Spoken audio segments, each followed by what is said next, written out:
फकीरी में मन लागो मेरो यार फकीरी में मन लागो मेरो यार फकीरी में मन लागो मेरो यार फकीरी में मन लागो। ये आइडिया फकीरी का कहाँ से आया? ऐसा गाना रखो कि जिसमें आजकल का युवा बच्चे सब उसके साथ आवाज से आवाज ये मिलाएं। जनरेशन की दीवारों को लांग के फॉर ऑल। लेकिन यहाँ तक पहुँचने में क्या क्या लगता है? एक बहुत सारा जिसे कहते हैं कि हिम्मत लगती है और मेहनत लगती है, रियाज लगता है। भोर भाई इसने तो बिल्कुल। कितने, मुझे लगता है काफी रिकॉर्ड वगैरह तोड़े इसने है। जम्मू एयरपोर्ट से मुझे किसी ने कॉल किया कि मैडम आपकी आरती यहाँ पर दिन रात चलती है, वाह। हमारी सीडीज रिकॉर्ड ब्रेकिंग सेल हुई है।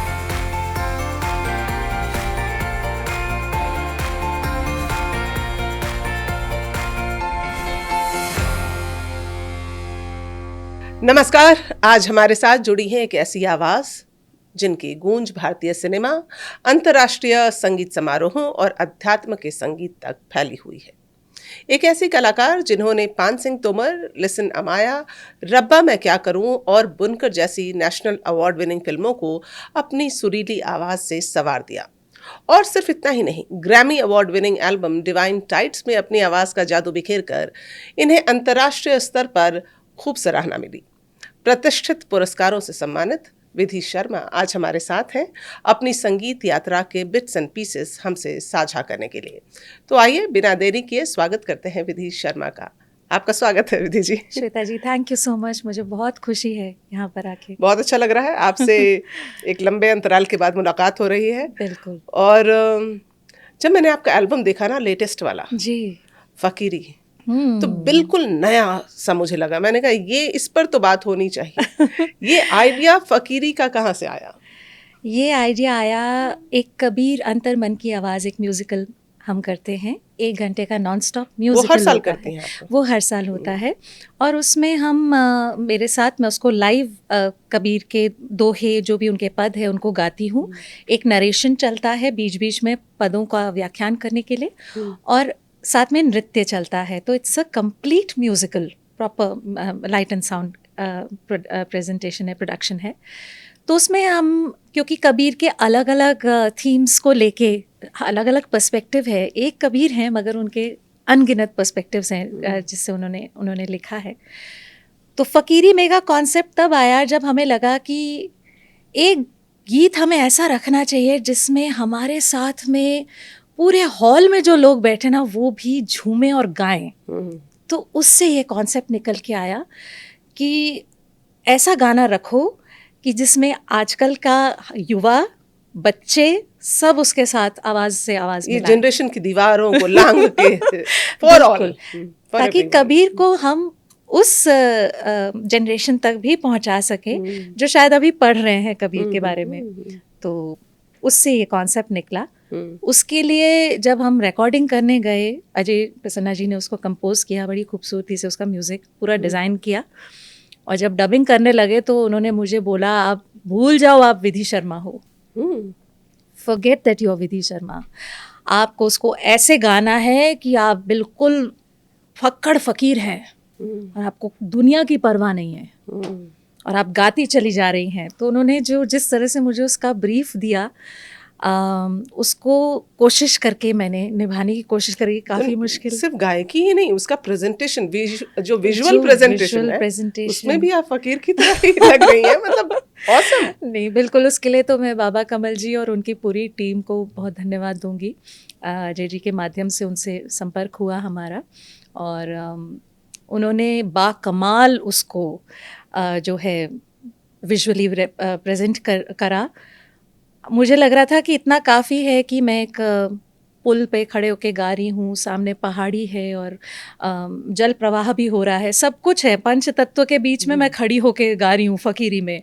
तो हो गया, काफ़ी है। मगर नहीं, उन्होंने मुझे कहा कि आपका एक और जो है इसका हम पिक्चराइजेशन करेंगे, डिफरेंट लोकेशन पर ले जाकर, जहाँ पर सिर्फ पहाड़ी है, ग्रीन पहाड़ी है, और उसमें बिल्कुल ऊपर और वो आप बाहुबली वाले स्पॉट पे पहुंच गई। बिल्कुल वहीं पे शूट हुआ बाहुबली का कोई सीन है? जी जी जी, बाहुबली का काफ़ी सारे सीक्वेंसेस वहाँ उन लोकेशंस पे शूट हुआ।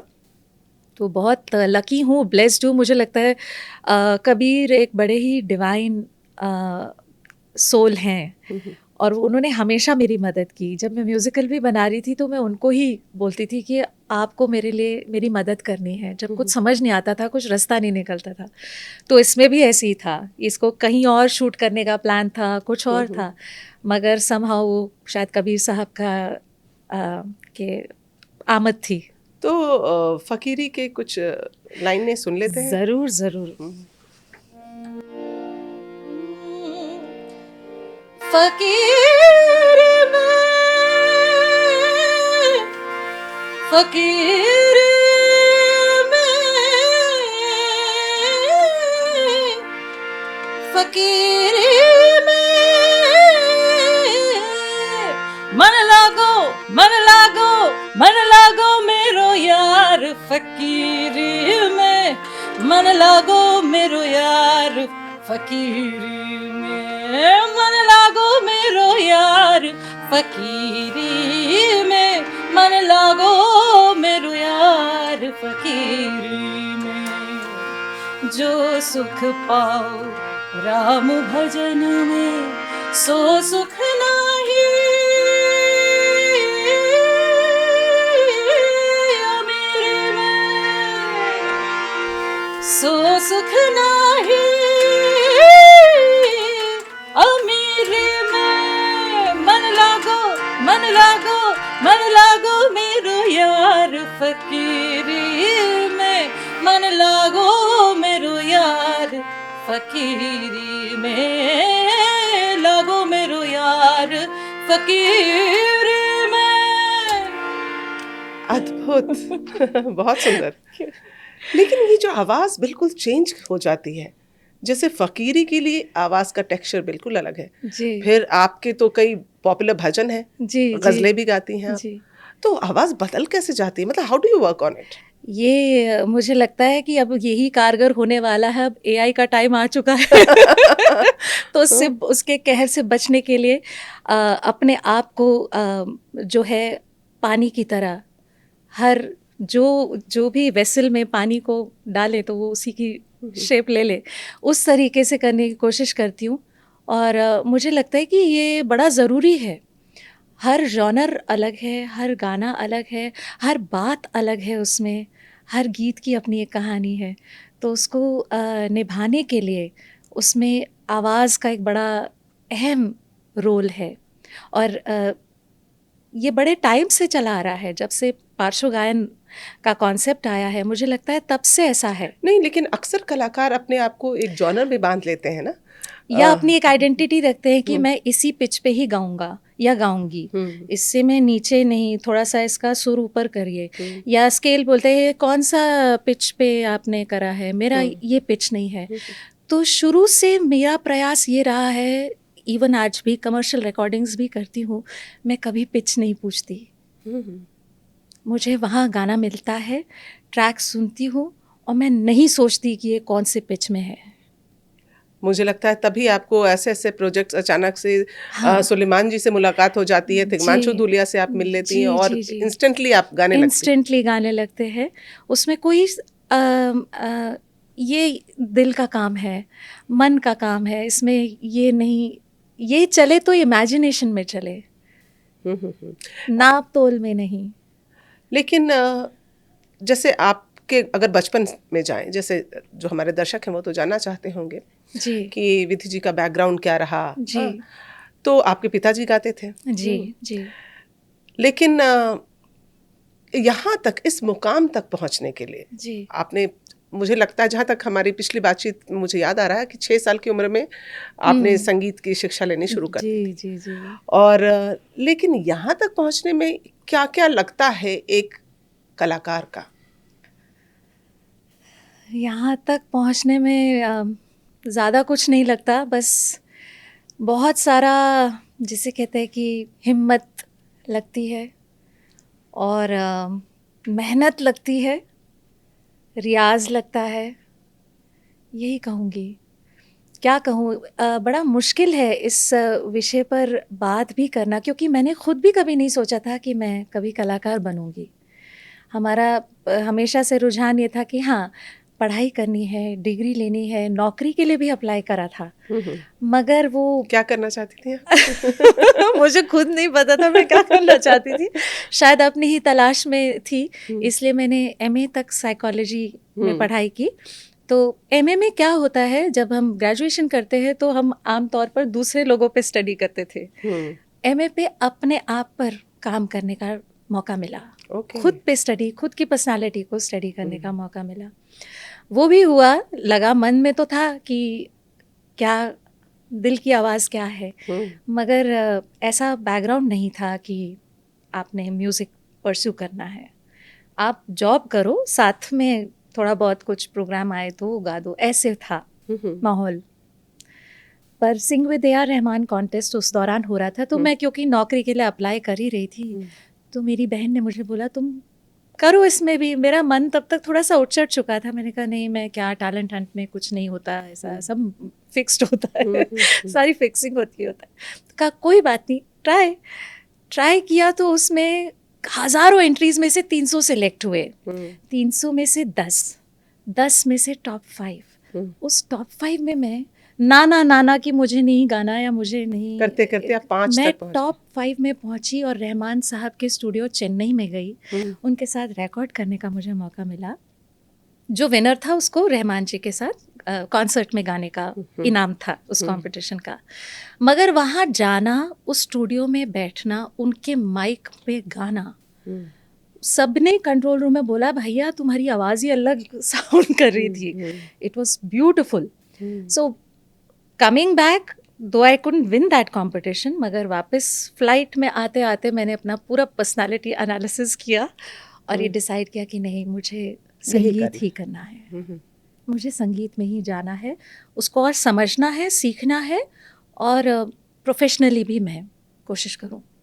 तो आपकी इस जर्नी में कौन कौन से लोग रहे? मुझे लगता है जगजीत जी भी रहे, कहीं जुड़े जी। हाँ, रेखा भारद्वाज भी जुड़ी जी। और अनूप जलोटा जी तो आपके मतलब एक तरह से मेंटोर ही मेरे रहे। मेंटोर हैं, गुरु ही मानती हूँ उनको मैं 100%। और मुझे लगता है कई कलाकारों को जो है अनूप जी ने बहुत गाइड करा है, आज भी करते हैं। और एक जब हम किसी भी फील्ड में हो, म्यूज़िक में तो स्पेशली, जब ऐसे लेजेंड्स के साथ हम टाइम बिताते हैं तो it's as good as learning from an institute, क्योंकि वो अपने आप में एक इंस्टीट्यूशन होते हैं। जैसे आप सूर्य के सामने आप बैठ जाएं तो कुछ ना कुछ विटामिन तो मिलेगा ही ना, विटामिन ए, डी, ई, कुछ भी है, तो सूर्य की गर्माइश से कुछ ना कुछ। तो वैसे ही अनूप जी के साथ में बैठना, उनके सामने गाना, पहले तो हिच खोलना। अच्छा, कई बार ये होता था कॉन्सर्ट में बोला तुम आ जाओ, अच्छा आज बॉम्बे में हो, मैंने कहा जी अनूप जी वहाँ मेरा फलानी जगह कॉन्सर्ट है, तुम आओ। आए तो बोला कि वहाँ साइड स्टेज पे वहाँ जाके बैठ जाओ।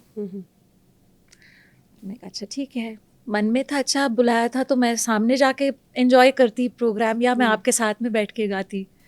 मगर वो उनका तरीका था, मुझे हर पर्सपेक्टिव से एक परफॉर्मेंस कैसी होनी चाहिए, एक कलाकार को अपनी ऑडियंस से कैसे कनेक्ट करना चाहिए, वो शिक्षा उन्होंने देनी थी। कभी स्टेज पे बिठाते थे, ज़रूरी नहीं है कि गवाएंगे, माइक नहीं दिया, ऐसे ही बैठो, सुनो, देखो। कभी सब वहाँ सामने जाके बैठना, ऐसे भी हुआ एक आधा बार। आए एक दिन लेट हुए, बिल्कुल पीछे से परफॉर्म करते हुए सुना, तो मैंने उनका परफॉर्मेंस बिल्कुल जैसे बोलते ना कि हर पर्सपेक्टिव से ऑब्जर्व करने का मुझे एक सुनहरा मौका मिला। और उससे मुझे बड़ी जो थी, मतलब कई लोग फीमेल अनूप जलोटा भी बोलते हैं तो आज हमारे साथ फीमेल अनूप जलोटा है, क्योंकि तो कई बार ऐसा भी बोलते हैं कि आपका स्टाइल जो है वैसे ही। तो मैं बोलती हूँ कि भाई थैंक्स टू हिम कि उन्होंने इस कहीं ना कहीं आप इम्बाइब कर लेते हैं जिसके साथ रहते हैं, उनका इन्फ्लुएंस रहता है। फिर जब भक्ति की आवाज़ हुआ, भक्ति की आवाज़ एक भजनों पर आधारित एक टैलेंट हंट था, सिंगल एपिसोड, नो वोटिंग, वहीं जजेस आपको गाली भी देंगे और आशीर्वाद भी देंगे और आपको सुधारेंगे भी। ऐसा कॉन्टेस्ट था वो, बड़ा मुश्किल टाइम था। तो सिटी फोर्ट ऑडिटोरियम में था एंड उसमें भी ऐसे था, हज़ारों एंट्रीज़ में टॉप 10 में मैं सिलेक्टेड थी। अब उसमें कंटेस्टेंट्स ऐसे थे जो नए नए सारेगामापा से, इंडियन आइडल से आए हुए लोग, तैयारी वाले, और 10 में टॉप 4 एंड देन टॉप 4 में विनर। ऐसे था, 2 राउंड्स थे उस कंपटीशन के। अच्छा, सब लोग अपना गाना सोच के आए, सेकंड राउंड में हम ये गाएंगे। मैं कुछ सोच के नहीं गई। पहले ही राउंड में मुझे लग रहा था कि मैं बस गा दूँ, ठीक से निभा दूँ जो भी गा रही हूँ। तो गाया, सामने जगजीत सिंह जी, कैलाश खेर जी और सुधा मल्होत्रा जी, तीनों जजेस ज्यूरी में। अनूप जी ने मुझे बोला कि आप तुम करो इसमें, I want you to you know करो, प्रैक्टिस करके तैयारी से अच्छे से गाना। ठीक है अनूप जी, आप आशीर्वाद दीजिए। गाया। अब जिसको सबसे ज़्यादा उम्मीद थी उसका बेचारे का नंबर नहीं आया। मैं सेकंड राउंड में आई वॉज सिलेक्टेड। ऐसा अब मैं क्या करूँ, मैं तो प्रिपेयर ही करके नहीं आई, सेकंड राउंड में गाना क्या है। तुम दिल से गाती हो। बस वो था, है ना, तुम सच्चा गाती तुम हो। सच्चा गाती हो। हाँ। ये कमेंट कहीं ना कहीं मेरे साथ रह गया। अनूप जी ने ये जगजीत जी ने कहा और तब कहा जब मेरे गाने से पहले जिसने गाना गाया था उसको डांट पड़ी थी बड़ी जोर से। मैंने कहा मेरा अगला नंबर मेरा ही है डांट खाने का, ऐसा था मन में। तो मैं बहुत कौन सा गाई थी आप उस समय? मैंने उस समय एक हरि प्रसाद चौरसिया जी और शिव कुमार शर्मा जी की कॉम्पोजिशन है, लता जी का गाया हुआ है भजन, जो तुम तोड़ो पिया मैं नहीं तोड़ू रे। सुनो, मैं कोशिश करती हूँ।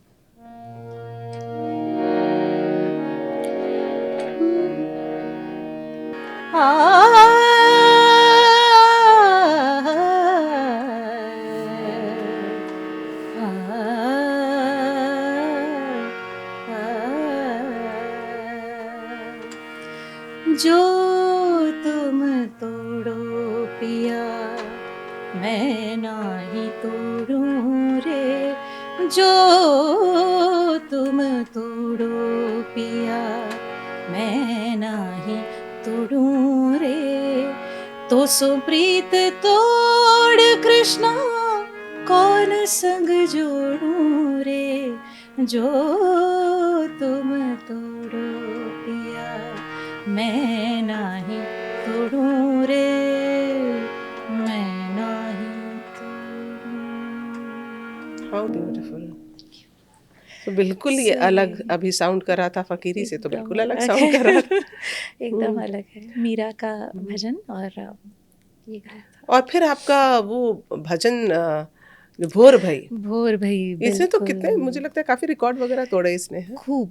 खूब हर नवरात्र में ये टॉप ट्रेंडिंग में। उस टाइम तो इंस्टाग्राम भी नहीं था जब ये रिलीज़ हुआ था। और माँ की ऐसी कृपा है कि मैं शुरू में initial years of working in a studio, तो ऐसी बात चली वहाँ पे। घनश्यामन जी जो वहाँ के स्टूडियो ओनर हैं, म्यूज़िक प्रोड्यूसर हैं, बहुत अच्छा म्यूज़िक देते हैं, तो ऐसे उनसे बात चल रही थी। उनका मैं चाहता हूँ आप ये आरती आप गाइए, भोर भई। मैंने कहा ठीक है मैं गाती हूँ। तो उस समय ऐसे ही होता था, काम करने का एक हमेशा से शौक रहा है, तो मैं बहुत एक्साइटेड अपना लिरिक्स नोट करके मैं लेके गई। अब लिरिक्स तो लेके गई, मैंने पूरी आरती वो आंख बंद करके गाई। ये क्या था, चमत्कार था, मुझे लिरिक्स याद नहीं है। और आरती लिख के लेके गई, वहाँ स्टैंड पे रखी है, मगर मैंने और लिरिक्स मैंने, अच्छा मुझे ये लगे अरे मैंने आंख बंद करके गा तो दिया, लिरिक्स फिर चेक किया तो सब एकदम ठीक था। तो गाया, एक और बार गाइए, एक और बार गाया। अब नीचे के सुर में गाइए, नीचे के सुर में गाया। अब ऊपर के स्वर में गाइए, ऊपर के स्वर में गाया। फिर कहा कि एक साउंड होता है,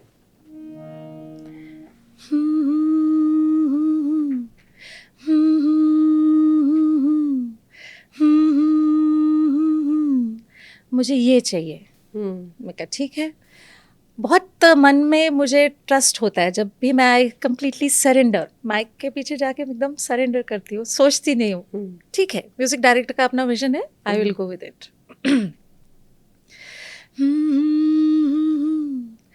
ये चलता जा रहा है और पीछे और उसके ऊपर ऊपर भूर भई दिन चढ़ गया मेरी अम्बे आया, हो गया सब खत्म।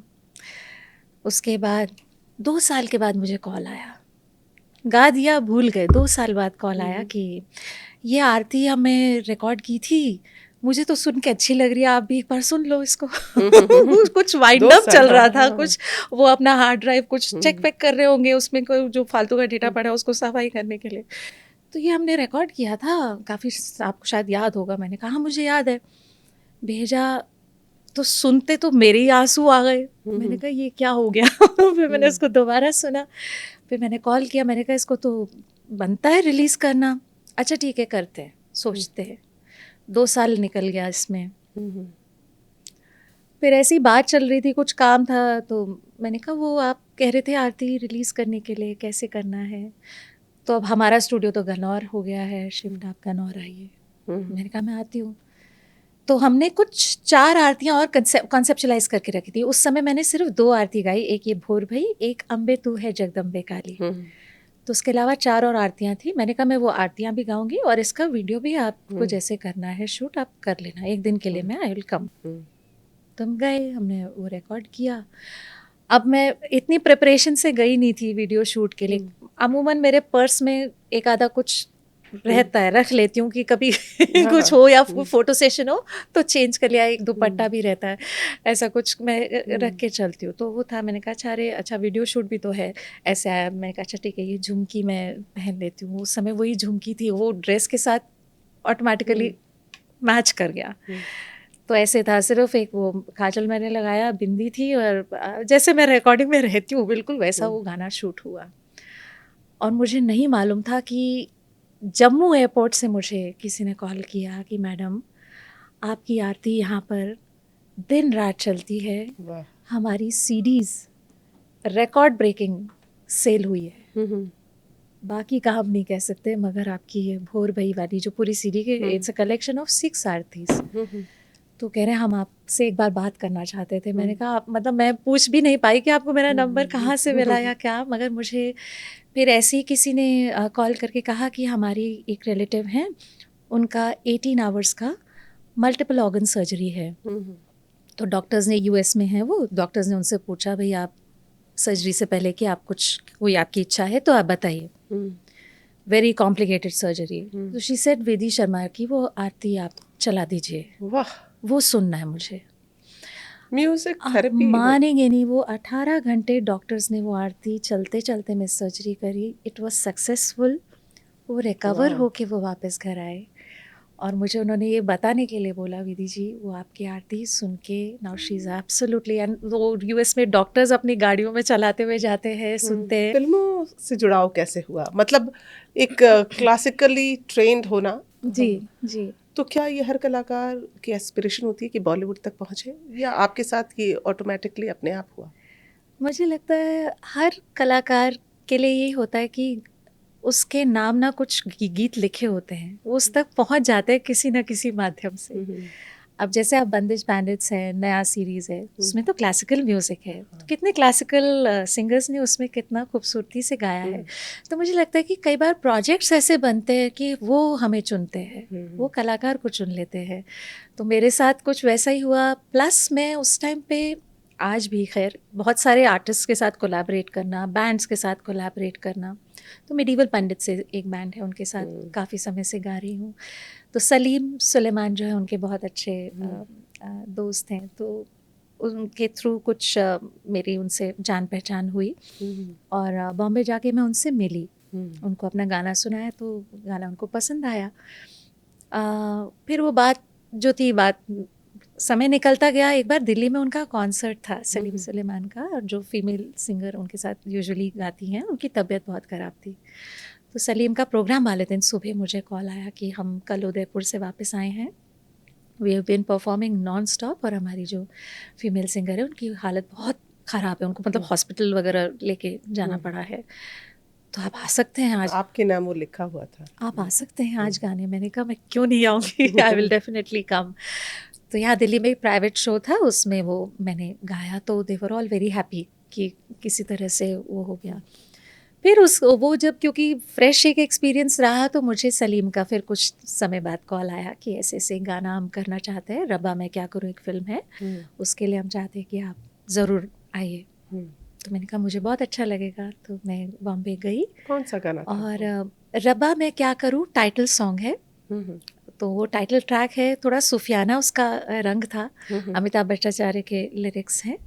और राज जो कि सलीम के साथ काम कर रहे हैं, राज पंडित, बहुत ही खूबसूरती से उन्होंने, ऑलरेडी वो इतना सुंदर गाते हैं, उन्होंने वो गाया। मैंने कहा भाई इसको, ये तो ऑलरेडी इतना अच्छा है, मन में सोचा इसमें क्या कहूँ। खैर वो गाया, मैंने किसी तरह से गाया गाया, गाते गाते अब आदत थोड़ा सा खुले गायन की रही है क्योंकि बैंड्स के साथ हम ऐसा करते हैं। तो उसमें अब मेल वोकल्स में तो बड़े सारे आलाप और हाई पिच्ड, तो लास्ट में वो, अब रिकॉर्डिंग तो मेरा गाना तो हो गया मगर वो म्यूजिक चलता रहा, माइक मेरा ऑन था, तो मैंने उसमें एक आलाप पकड़ा। कौन सा आलाप था? आलाप था मतलब जैसे कोरस चल रहा था,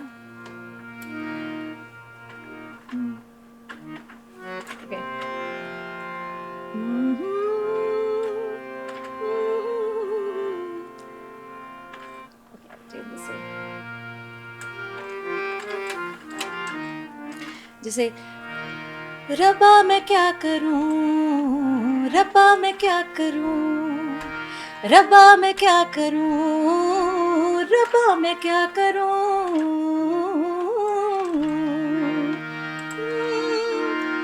तो इसमें एक आलाप मैंने लिया, रब्बा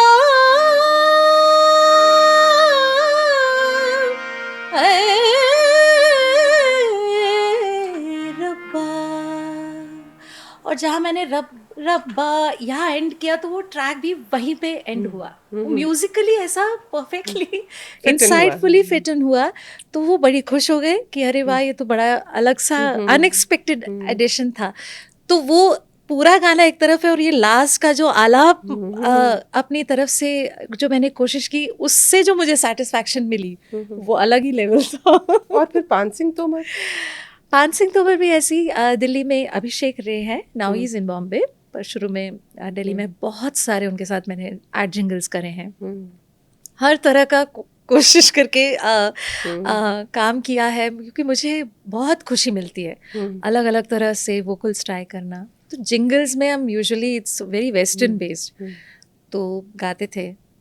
तो तिग्मांशु धुलिया आए हुए थे उस टाइम दिल्ली, तो मुझे अभिषेक का कॉल आया कि आप कहाँ हो, और उस दिन शाम का मेडिवल पंडित्स के साथ हमारा शो भी था। मैंने कहा मेरा शाम को है प्रोग्राम, आप बताओ। तो उन्होंने बोला आप तुरंत बिल्कुल अभी आ सकते हैं। तो मैंने कहा मैं आती हूँ, मैंने पूछा ही नहीं क्या प्रोजेक्ट है, क्या है क्या नहीं, इससे आप आ सकते हैं। मैं कहा आती हूँ। अब वो वहाँ बैठ के उनका वो पूरा पूरा माइंड उस चीज़ में पूरा प्लानिंग में चलता है, कैसे हम करेंगे, क्या पिक्चराइज करेंगे। लेकिन ऐसे अचानक से एक कलाकार को बुला लेना, मतलब you need to be mentally prepared, नहीं जी, मगर प्रैक्टिस लगेगी, कैसे गाना है वो तैयारी के लिए जैसे बोलते डिसिप्लिन की बड़ी उसमें रोल होता है। तो क्योंकि सुबह mornings are meant for practice, क्योंकि पता है कि दिन में कभी भी कॉल आएगा तो जाना है। उस समय ये नहीं कह सकते जाके कि आज तो हमने प्रैक्टिस नहीं की, तो वो तो नौबत ही नहीं आना चाहिए। सो अर्ली मॉर्निंग, चाहे काम है चाहे नहीं है, मतलब प्रैक्टिस तो जैसे अनूप जी बोलते हैं कि उनसे पूछता है आप रियाज का समय कैसे निकालते हैं, तो कहते हैं कि मैं सारे कामों का समय निकालता हूँ अपने रियाज में से। That is the prime job. So रियाज इज मेन, तो वही होना चाहिए, तो वही कोशिश रही। तो बोला, मैंने कहा अच्छा ठीक है मैं आती हूँ। Usually 11 AM 12 PM onwards recording के लिए, सेशन के लिए कॉल आ जाया करता है। कई बार सेम डे होता है, कई बार वेट नहीं होता, कई बार कोई अर्जेंट प्रोजेक्ट आ जाता है तो होता है। सो इसे मुझे ये था कि कुछ अर्जेंट होगा, कुछ प्रोड्यूसर कोई क्लाइंट होगा, जल्दी भेज दो। So I went, so I met Tigmanshu there in the studio. Wonderful person, wonderful singer. अच्छा, he sings also. He sings very well. He's in tune. And because NSD में के रहे हैं वो, और गज़ब का उनका ट्रेनिंग है, तो डायलेक्ट मुझे पहले बताया कि ऐसे साथ चंबल का स्टोरी लाइन है, it's about that and it's a folk song. तो अभिषेक ने ही शुरू में मुझे बताया, he was not doing much talking. तो अभिषेक ने बोला ऐसा ऐसा मुझे रॉ वोकल्स चाहिए, आपका बिल्कुल खुला गायन, ऐसा सॉफ्ट नहीं चाहिए। आई सेड ओके। सो ओ रे बनवासी रे घर आओ, रे पियरा घर आओ। तो इसमें चेस्ट वॉइस बोला कि अच्छा लग रहा है सुन के। He said, यहाँ का काम नहीं है, यहाँ का भी नहीं है, यहाँ से गाना है आपको। It's a yearning, it's a longing।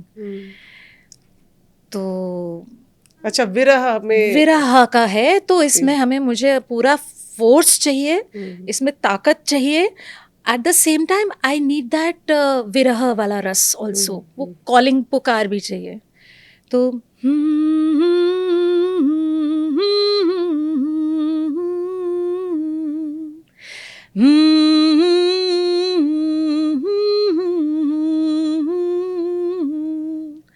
आओ घर आओ रे ओ चंदा, ले अब लो घर आओ, तिल तिल खाबे बिरहा, चूक लगावे हियरा, सेज सुनी रे सुने घर अंगना।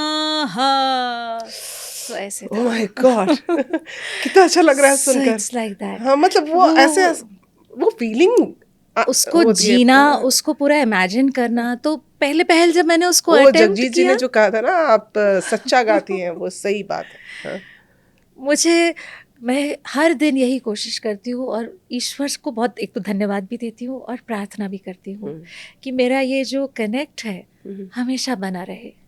अपनी कला से जो आपने मुझे गिफ्ट दिया है उसके प्रति मेरा प्रेम कितना खूबसूरत, गजब का।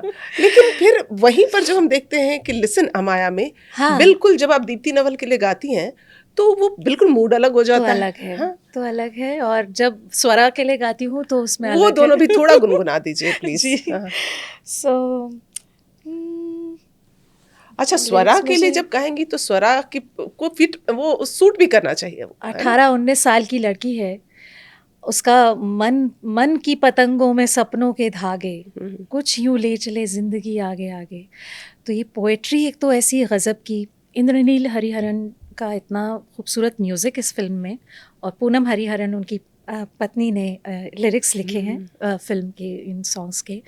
तो इनको गाने का एक इतना मीनिंग फुल गीत संगीत है कि बता नहीं सकती मैं। और फारूक शेख एंड दीप्ति नवल जी का इतना सुंदर उसमें काम। तो जैसे उसमें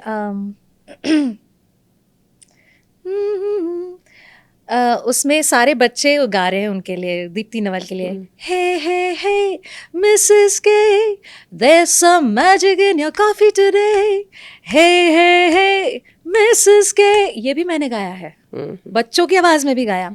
there's some magic in your coffee today, जान लो ये दिल अनजाना है, कॉफी का तो बस एक बहाना है, कॉफी का तो बस एक बहाना है। तो ये दीप्ति जी की आवाज हो गई। कितना बदल जाता है और बिल्कुल सूट कर रहा है। जैसे दीप्ति जी को जब हम विजुअलाइज करें तो लगता है ये आवाज उनके लिए ही है। उन्होंने बोला मुझे, जो डायरेक्टर हैं फिल्म के अविनाश, उन्होंने बताया कि आपको एक बड़ी मिडिल एज्ड लेडी के लिए आवाज में गाना है, उनकी आवाज़ में। उनका नाम दीप्ति नवल है। तो मैंने पहले तो I was really awe struck and I said okay I will try. तो पहले तो ये है ये तो गा दिया। उसके बाद मुझे बताया कि अब ये जो लाइंस आएंगी, जो ये वर्स है, ये आपको दीप्ति जी के लिए करना है। तो उस तरीके से किया। फिर उसके बाद स्वरा के लिए जो गाना था,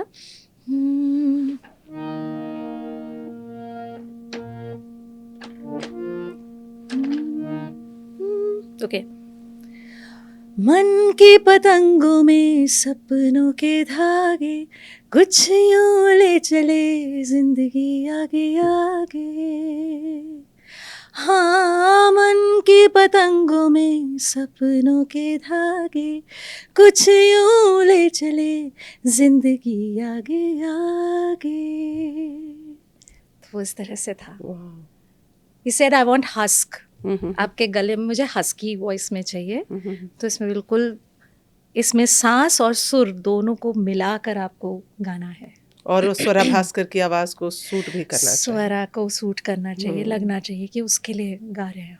बिल्कुल बिल्कुल। सो अच्छा, अभी आप एक गजल पर भी काम कर रही हैं जी। जो जल्द हम सुनेंगे, लेकिन कुछ उसका भी सुन लें, ज़रूर एक टीजर टाइप्स। डेफिनेटली मैं काफ़ी समय से मैंने गज़लें सीखी हैं, कंपोज भी की हैं, और मगर कभी काम ऐसे करने का मौका नहीं मिला, तो मुझे लगा कि अब धीरे धीरे, क्योंकि आजकल ओरिजिनल कंटेंट भी है, मगर मुझे ऐसा लगता है कि कवर्स को लेकर, जैसे भोर भाई भी अगर मेरी आरती को देखा जाए तो it's also a cover song only, उसको लेकर लोग ज़्यादा जिसे कहते हैं they are very fond of it, मगर कई बार कुछ चीज़ें ऐसी होती है, हमें उस चीज़ की आदत रहनी चाहिए कि हम ओरिजिनल भी कॉम्पोजिशंस है, ओरिजिनल कंटेंट है, उस पर भी हम अपना काम करें। तो एक गज़ल है फैज़ अहमद फैज़ साहब की, कब याद में तेरा साथ नहीं, कब हाथ में तेरा हाथ नहीं, वो आने वाले समय में आप सुनेंगे। मेरी रचना है, मैंने कोशिश की है।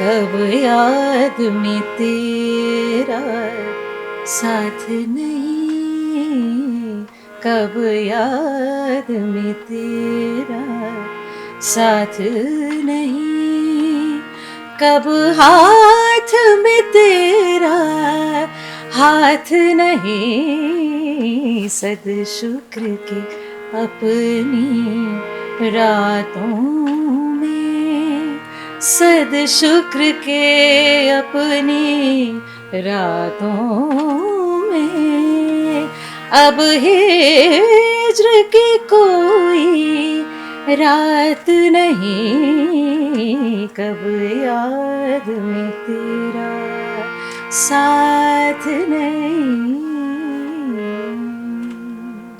एक्सेलेंट। लेकिन जो आज की जनरेशन है विधि जी, वो क्विक सक्सेस चाहती है, और विथ सपोर्ट्स लाइक, अब I don't know whether to call it a support और नॉट, लेकिन जैसे AI या कितने टूल्स ऐसे आ गए हैं। जब आपने शुरू किया वो दौर अलग था, अभी का अलग है जी।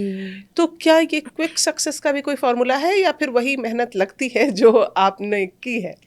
मेहनत तो डेफिनेटली लगती है, इसका कोई शॉर्टकट नहीं है, और अगर मान लीजिए जितनी जल्दी मिलता है ना, वो उतनी जल्दी उसका इम्पैक्ट भी मुझे लगता है फेड होने लगता है। जैसे आए दिन कितने गाने आते हैं, मगर याद कौन सा है? एक भी गाना कोई ऐसा है जो याद हो या इस समय तुरंत हम गुनगुना सकें?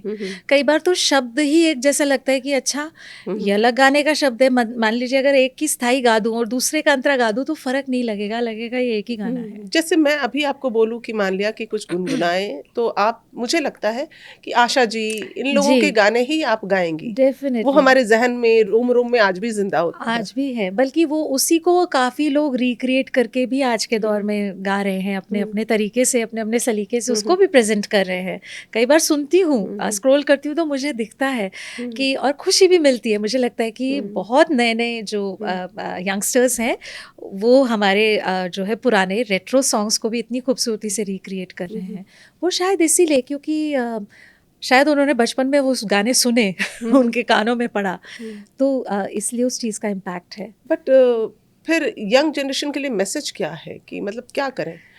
बिकॉज मोस्टली जब जो आप कह रहे हैं कि आपके जहन में भी ये था कि नहीं, आपको सिंगर नहीं बनना, आपको कुछ और बनना है। जी जी जी। फिर आपने ये फाइनली जीरो इन किया कि नहीं, मुझे तो गाना ही गाना है, वही मेरी आत्मा है, वही मेरा मेरी जिंदगी है।